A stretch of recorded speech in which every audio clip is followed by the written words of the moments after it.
Bismillahirrahmanirrahiim. Kulan wacan oo wanaagsan daawadayaal halka naga daawanaysaan waa channelka Xogta Media. Waxaad ku soo dhawaataan warbixin gaar ah oo aan diradda ku saari doono madaxweynaha dalka Mareykanka Joe Biden ayaa waxa uu la taliye sare u magacaabay wiil Soomaali ah. Haddaba warbixintan ayaa daawadayaal ku eegi doona waxa uu madaxweynaha dalka Mareykanka Joe Biden ku xushay ninkaasi Soomaaliga ah ee uu magacaabay la taliye sare. halkan ayaana daawadayaal ku soo qaadan doonaa shakhsigaasi iyo taariikhdiisa oo dhameystiran.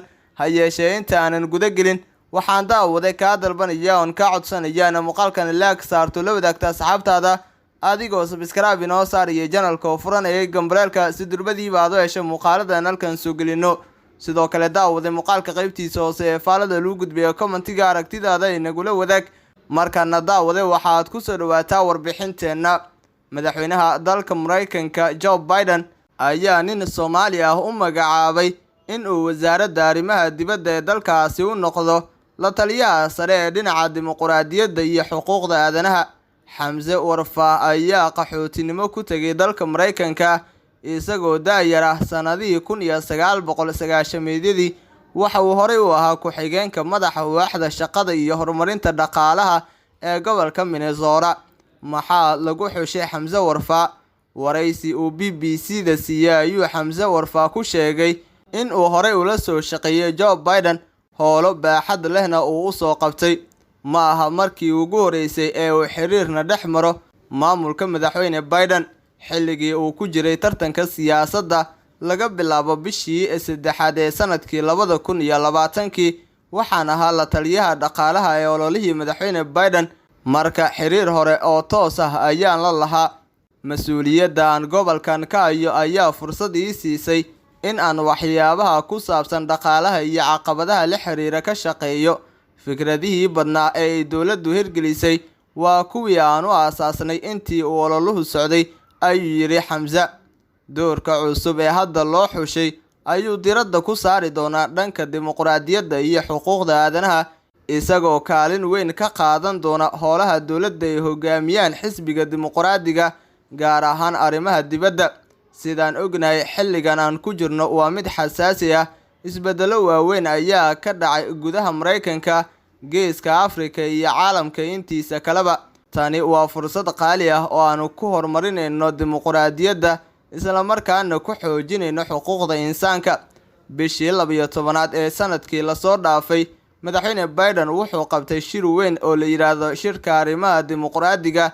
wuxuu halkaasi kaga dhawaaqay in sanadkan aynu hadda galnay 2022 uu noqon doono sanadkii ficilo dhab ah la sameyn lahaa si loogu xoojiyo dimuqraadiyadda looguna xoojiyo xuquuqda aadanaha. marka waan ku faraxsanahay inaan qayb ka noqon doono hirgelinta qodobo waaweyn oo ka soo baxay shirkaasi oo qaar badan la hirgelin doono sanadkan ayuu yiri isagoo la hadlayay idaacadda BBC-da.